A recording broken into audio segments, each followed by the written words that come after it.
What's going on, everybody? Stained Glass Assassin here. Just finished watching episode 6 of Loki, so I wanted to kind of do a little recap of the show while it's still fresh in my mind and see what you had to say about the series.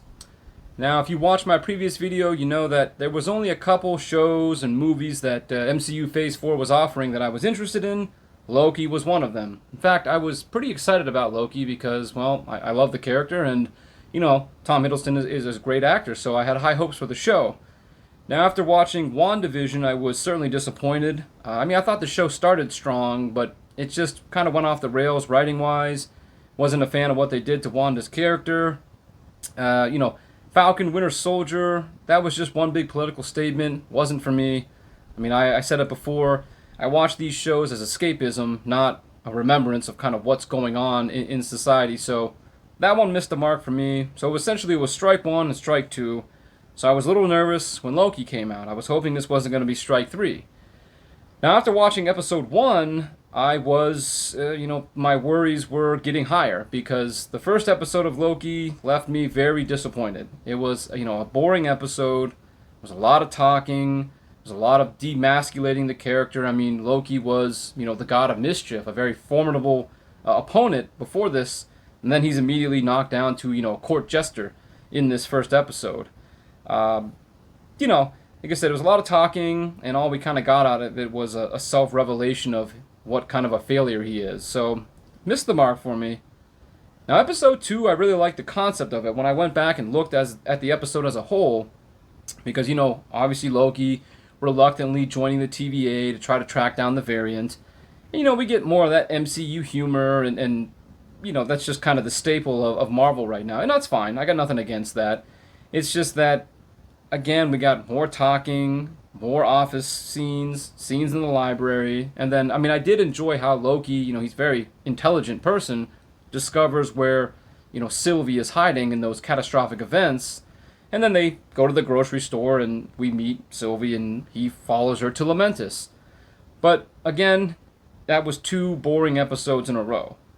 Now, if you've seen the series, you know that episode 3 was a very boring episode, but I will defend this episode because it has to be boring, essentially. I'm not saying they couldn't have spiced it up. It's just that we're introduced to the second main character, well, I guess third if you count Mobius, but anyway, we have to learn who Sylvie is, her backstory, obviously why she's running so much. We know that she's, disrupting the timeline, but for what reason, we have to learn more about her. We also have to learn her connection with Loki moving forward, their plans. Of course, we also learn about everyone in the TVA being variants. So there's a lot of plot details, there's a lot of character development, there's a lot of information divulged in that episode. So it needed to be, very heavily dialogue driven. Again, I'm not saying it couldn't have been more exciting, but it just was a third boring episode in a row. So after that episode, I was pretty worried. I wasn't sure what the remaining 3 episodes were going to be, but I'll admit I was pleasantly surprised with episode 4. And I think the best way to describe that episode is it's the first episode that essentially drives the plot forward. Okay, the first 3 episodes had a lot of information, but they were kind of just singular moments. Yeah, you learn a little bit about the TVA, you learn about Loki's past, who Sylvie is, but this was the first episode that I felt was complete, or at least what I was expecting from the other episodes. We got action, we got some adventure. Again, I mentioned we have more plot and character development. In fact, we get essentially brand new story arcs for Mobius and B-15 because they learn the truth and they essentially rebel against the system. Obviously, we get the big reveal of the Time Lords being nothing but androids, and then we're essentially left with a cliffhanger, both Mobius and Loki getting pruned. So as I said, this episode was a complete episode for me. It had everything that I wanted, and I was essentially left wanting to know what's going to happen in the next one. So it was the first episode that I felt got 2 thumbs up. Episode 5 continued. We learned right away that pruning isn't essentially death itself, but it's more of a death sentence. And of course, we see Loki meeting up with all those variants of himself, which I thought was pretty cool. Of course, not just the small group that he meets, but we actually get to see just how many Lokis have been pruned throughout time. And, the alligator Loki was fun, but Richard E. Grant's Loki was amazing. I mean, I'm not just talking about those big old horns and the classic green and yellow. I mean, he, as an actor, is awesome, but also that portrayal of that Loki was just fantastic. Side note, could you imagine, which I know we couldn't get because Kevin Feige's, female-centric MCU forbids it, but imagine if Sylvie was replaced with Richard Grant's Loki. That could have been something special. I think that would have been sick, but again, we'll never truly know. But anyway, back to that episode. Yeah, plenty of action, plenty of adventure. We got more plot development. Mobius gets a bit of a redemption arc there. We get a nice ending, a sad goodbye between Mobius and Loki. That kind of story arc comes full circle. And then we get the awesome, uncharacteristically heroic self-sacrifice of Richard Grant's Loki, who buys enough time for Sylvie and Tom Hiddleston to essentially get to the Citadel at the end of time. So again, I thought it was a great episode. It was fun, it was exciting, and it had enough of a cliffhanger. I guess maybe that's the wrong word, but I wanted to know what the next episode was. So after that, I was hoping episode 6 was going to go out with a bang. But I just watched it, and it did not go out with a bang. Now, I know there was a lot going on in this episode. Obviously, we see Sylvie and Loki standing there at the Citadel of Time. We meet fake-ass Lando Calrissian, Kang, He Who Remains. And he divulges a lot of information. Obviously, he explains that variants of himself have waged a multiversal war, which, erupted in chaos and destruction, and that he essentially put an end to that war by creating a singular timeline, which is why he created the TVA. So, again, there's a lot of information that we got, but unfortunately it was just a lot of talking and a lot of dialogue. In the meantime, we get kind of the confrontation between Mobius and Renslayer, but unfortunately it's very short, it's open-ended, and it's just more talking. At the same time, B-15 essentially spills the beans on everything that, everyone's a variant, because she takes one of the foot soldiers to a school where he runs into a variant version of Renslayer, and then B-15 says, we have a lot to discuss. So we just have to assume that she explains everything. So there's so much dialogue in this episode that we couldn't even contain it in the episode. A lot of it took place off camera. So anyway, we go back to Sylvie, Loki, and Kang, and he explains, look, I'm getting tired, I'm getting old. He makes the proposal that, hey, why don't you take over the TVA, maintain the singular timeline, and essentially keep peace. Or, if you kill me, the timeline will split, and variants of myself will just come along and wage a brand new multiversal war. He's going to conquer everything. So naturally, Sylvie wants to kill him, but Loki wants to at least hear him out, and they do a little bit of a battle, and ultimately they profess their love for one another. Sylvie kisses Loki, pushes him into the portal, he heads back to the TVA. She proceeds to kill He Who Remains, Kang, and I like how he says, I'll see you soon. So we're left with the ending, which is Loki running into Mobius and B-15, trying to explain what just happened, but they don't know who he is. So confused, Loki looks around and sees a giant statue of Kang and realizes everything that he said came true, and that, reality has been altered. So it's a cliffhanger, we don't know what's going to happen moving forward. Now, as for the episode itself, I get, that there was a lot of information that had to be essentially laid out here. And I'm not lost on the severity of that information or the details. In fact, the implications that this episode will have on the entire MCU moving forward, if I'm reading it correctly, could be catastrophic. Everything could change at this point. So, in theory, I would say that this episode of Loki is probably the most important episode of not just the show, but the entire MCU Phase 4 as of this moment. Far more important than anything that's happened in WandaVision or Falcon and Winter Soldier. And I would assume, I didn't see Black Widow, but I don't think anything as important happened in that movie. So, again, this ending has, could have crippling effects on the entire MCU moving forward. So, the problem is even though this is the most important episode, it's arguably the most boring episode because, again, it's just so heavily dialogue driven that I was just left wanting so much more, but not for the right reason. Especially after episodes 4 and 5, I was so excited for 6. Now, as the show as a whole, I'll say up front that I enjoyed the show. Okay, it has many faults. I'm not gonna lie. I didn't appreciate the whole demasculating of all the men. I mean, Loki obviously became a human punching bag. You know, I hated that whole episode 4. I don't know what you'd call it, but that loop of Sif coming in and kneeing him in the groin over and over again, that was lame. He was shown to be essentially a joke of himself throughout the entire show. Wasn't a fan of that. Even Mobius got demasculated. And, all the foot soldiers in the show are essentially just subservient male drones, if you will. I wasn't a big fan of the whole 60s kind of office feel.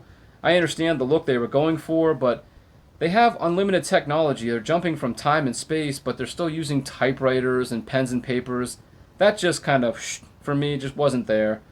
I think Gary from Nerdrotic mentioned that the whole cartoon clock thing was lifted from a video game called Fallout. I'm aware of the game, but I've never played it, so I can't confirm or deny that. But again, that whole cartoony thing just didn't work for me. I think the two biggest problems I had with this show was that one, it was just too heavily dialogue driven.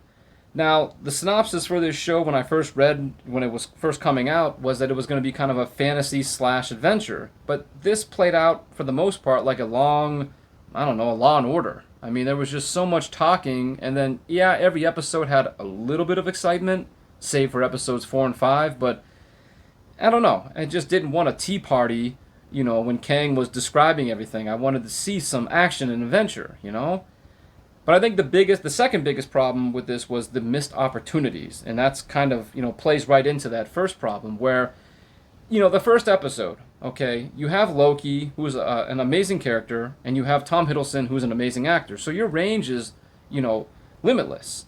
I probably would have done it more like, okay, he shows up to the TVA, and he escapes. He's running around, he's causing problems, he's trying to find a way out, but he can't. He realizes that the TVA is far too powerful. So eventually Mobius catches up to him, shows him the video of his timeline, and he still has the same, self-revelation about himself. So you can still have the same impactful ending that episode 1 had, but it could have been far more entertaining. Episode 2 was probably the biggest missed opportunity because it should have just been Loki and Mobius and maybe a couple other people, the TVA. They should have just been jumping from time and location trying to catch Sylvie. You know what I mean? They could have been all over the galaxy at different time eras, but it would have just been just a minute too late. She always just gets away. And then they would have had to go back to the office, sit down, figure out how she keeps, escaping or where she's hiding, and you could have still went to the grocery store, and you could have had the same confrontation, and you could have had Loki follow her into the portal. So again, you could have had a very fun action kind of adventure show with the same fallout. Now, I already defended episode 3 to a degree, and again, I'm not saying you couldn't have made that a little bit more spicier, but if it was sandwiched between a far more exciting episode 1 and 2, and again, I did like 4 and 5, so if that was in between those episodes, it wouldn't have seemed so lame. Even big action films have slower kind of plot developing moments, and then right back to the action. So again, it was a necessary episode, but if there would have been more entertaining episodes bookending it, it wouldn't have been so blah. Now, episode 6, look, I just said that it's a very detailed episode, and it has a lot of potential, splintering effects on the MCU moving forward, but it was just so boring. It could have been far more entertaining. Like, Kang is this, super Time Lord, right? He could have shown Loki and Sylvie what he was trying to, explain.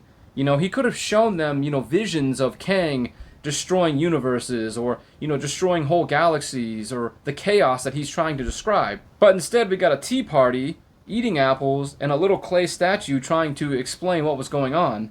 Like, for instance, if you've ever been to a observatory or a planetarium, you watch a laser show. You're enthralled by this lights and all these spectacles. But I can easily sit down and explain to you all the constellations, but that's pretty boring. I'd rather go to the planetarium and see everything.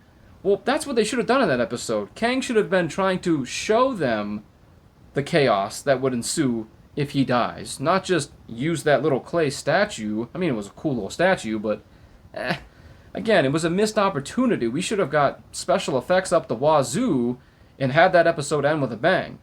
And again, you still could have ended the episode with the same cliffhanger, which, again, I'm assuming they left those open-ending questions. You know, we don't know what happened with Renslayer. We don't know what's going to happen with Sylvie, and obviously Loki, we don't know what's going on either, because I'm assuming Season 2, which I have to assume by this point a Season 2 will occur, will answer those questions, and I'm okay with that. But again, you can see the missed opportunities that they had with this show. I mean, I had no problem with the acting. Obviously, Tom Hiddleston's amazing.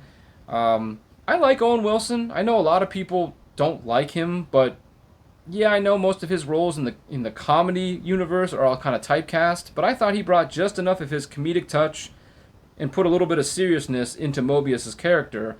I thought it was well done. I liked it. I thought the woman that played Renslayer did a pretty good job. And of course, Sophie, was it DiMartino, I think it is? I didn't mind Sylvie's character. I thought she showed a wide enough range. You know, when we first met her, she had hate and contempt and anger.